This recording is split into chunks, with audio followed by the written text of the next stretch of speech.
ইসরায়েলকে কৃত্রিম বুদ্ধিমত্তা বা এআই প্রযুক্তি সরবরাহের অভিযোগে মাইক্রোসফটের ৫০ বছর পূর্তি অনুষ্ঠানে ফিলিস্তিনিপন্থী কর্মীদের প্রতিবাদে উত্তপ্ত হয়ে ওঠে আয়োজনটি। ওয়াশিংটনের রেডমন্ডে মাইক্রোসফট সদর দপ্তরে আয়োজিত ওই অনুষ্ঠানে উপস্থিত ছিলেন প্রতিষ্ঠাতা বিল গেটস, সাবেক সিইও স্টিভ বালমার ও বর্তমান সিইও নাদেলা। তবে সবচেয়ে বেশি আলোচনায় ছিলেন মাইক্রোসফট এআই বিভাগের প্রধান মুস্তাফা সুলাইমান, যিনি বক্তৃতা চলাকালীন কর্মীদের তীব্র প্রতিবাদের মুখে পড়েন।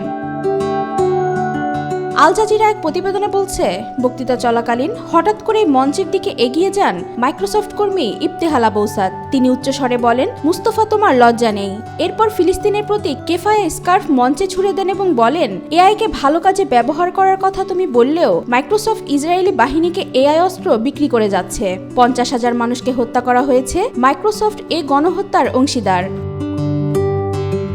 নিরাপত্তা কর্মী তাকে সরিয়ে নেওয়ার সময়ও ইফতিহাল বলতে থাকেন, মুস্তফা ও পুরো মাইক্রোসফটের হাতে রক্ত লেগে আছে। প্রতিবাদের জবাবে মুস্তফা সুলাইমান সংক্ষেপে বলেন, তোমার প্রতিবাদ আমি শুনতে পাচ্ছি, ধন্যবাদ।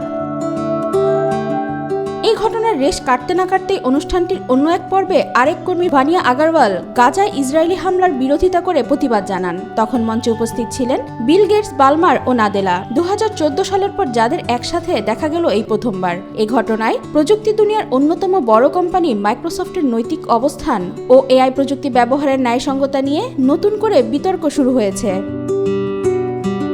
ওয়াহিদা পারভিন, ঈশিতা, আজকাল।